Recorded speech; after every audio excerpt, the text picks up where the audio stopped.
Hi, my name is Donatella Arpaio. I'm an Iron Chef judge, restaurateur, and most importantly, Italian mom of three. And I grew up making homemade pasta by hand. And today, I'm going to introduce you to an incredible product, the Philips Pasta Maker.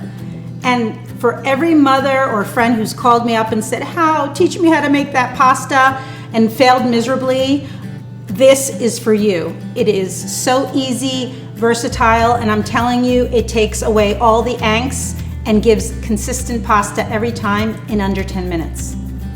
So today I'm gonna make homemade ziti. All you have to do is unscrew the cast shaped front, which is very heavy, and that allows you to extrude the pasta. I'm choosing the ziti shape. It comes with 4 shapes and a handy compartment to store it in. You can also buy up to 8 other shapes. Where is the niche? Okay, see, you could do that. I'm gonna screw it back on, tighten it up. This is important, and it's probably the hardest part. Okay, and so today I'm just using double O flour. I'm making a classic pasta, but you can also experiment with gluten-free and keto.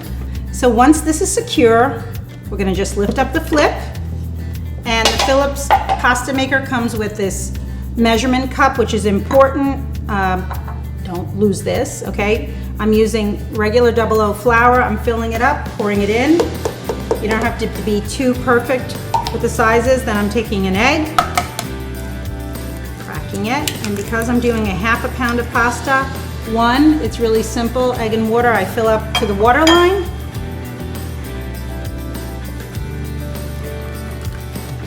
Okay, we have that. I'm gonna close this up. Just gonna quickly whip this, no big deal. And if you can see, I have the water boiling and I started my sauce because this is gonna be done in less than 5 minutes. So I'm gonna just turn the power on. I'm gonna press the automatic setting, and the automatic setting, which is I suggest all my friends use, mixes, kneads, and extrudes. And hit play. It's like music, you're hitting play. Okay, and you can see the flour is starting to mix, and now all you do is slowly incorporate the liquid. I know, it seems too good to be true, but amazing things happen. Yes, I'm a little bit of a messy cook. Okay, and it's gonna start to form like a crumbly, pasty texture, which is totally normal. Slowly, oops. It's okay that the egg glopped. Just shove it in, don't worry. It's very forgiving, this machine. There it goes. It's looking good. Great. And now we just let the machine do its thing. So in the meantime, I'm gonna make sure my water is boiling, which it is. I added a lot of salt in the water. I'm just gonna turn the flame back on. I have some crumbled sausage here with some garlic that I've already browned. And now I'm gonna add in some broccoli rabe. Okay, so while the machine is doing its thing, I have the pasta about to boil. I've sauteed and browned my sausage with garlic. I'm gonna add in my blanched broccolini or broccoli de rabe, or if you don't have either, or your kids don't like the bitter broccolini, you can add broccoli, also works really well with this dish. And this dish really goes well with some heat. I love my Calabrian chili. Oh, look what's happening here. The pasta is coming out already. This is crazy. Okay, look at that. I feel like this is an I Love Lucy episode where the machine is working too fast for me.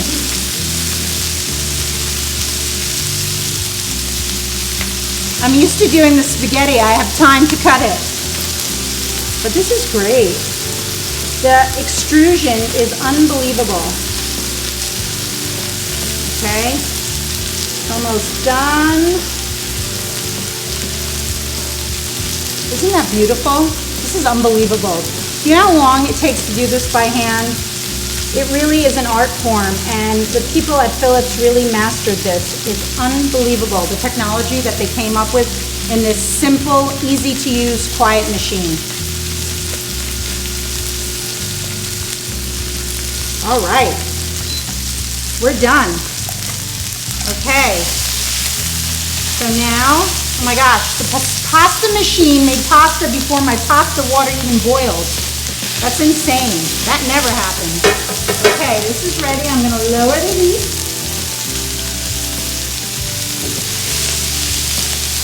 I wish you could smell how good it smells in here. I've also made some ahead of time, so we're going to, as soon as it starts to boil, you know what they say, a watched pot never boils, so we'll just give it 1 second to boil. Yeah, I mean, this machine is unbelievable. You can even hide vegetables in this pasta by making different colors, carrot pasta, spinach pasta, beet pasta. It's really limitless. And the more you play with this machine, and I mean play because it's so much fun, the more you're gonna get a feel for it, the more you can experiment with gluten-free, with keto. So many things you can do. Whole wheat pasta. It really is so much better than what you can get in the store, which is usually very, very high in starch. And also the gluten-free models are always or usually made with rice or corn, also very high in starch, and they just taste terrible. So I'm in love with this. I think the water should be boiling now. Yes, it is. Okay. It's going right in, and you know, the spaghetti that I made just earlier cooked in just a few minutes. The ziti, because it's thicker, might take a little longer, but not too bad. Also, if you do make more than you need, it's super simple. Just flour it and put it in the freezer, and when it's ready, take it out of the freezer and right into the boiling pot. Remember, when you freeze pasta, you don't want to thaw it. Not a good idea. Okay, I'm just going to wait for this to boil. I'll be right back. Okay, so I just put in the pasta about a minute ago. It really cooks super quick. It's not like the store-bought form. And my broccolini and sausage is nice and golden. I'll add in a little extra heat, why not? And as soon as the pasta starts to float, it's gonna be ready. You can use a scoop colander, or I use a slotted spoon, and I like to do that to control what goes into my plate. And also the drippings of pasta water is what we call golden liquid in Puglia, where my mother is from. And that just gives the right amount of liquid and starch to tie the entire dish together. Okay, look at that roaring boil. I put a lot of salt. There was plenty of room for the pasta to dance. People tend to put a little bit of water, not a good idea. A lot of water, it gives pasta room to dance and move. And now, you know what? I'm just gonna start scooping it in. Okay, I can use my scoop colander or this. You see that pasta water sizzling in? Allows me to control what's going on. And what we're doing is what we are amalgamating the sauce. The pasta and the sauce needs to get married. We often see people that boil pasta, pour it in a bowl, and then just add sauce on top, and it's disjointed. And you know, that's one of the tips of chefs. You really want to marry the pasta with the sauce. Okay, just a few more pieces, and now we're gonna shut off the pasta water, and we're gonna turn on the heat here. And this really allows the juices, and it's just a simple olive oil, garlic, some hot peppers and broccolini. That's all you need. Tie it together with a little Parmesan cheese. Ah, it smells so good in here. Okay, so while all of the sauces and the pastas melt together, I'm just gonna move this away so I don't continue my facial. The only facial I've been getting during a quarantine.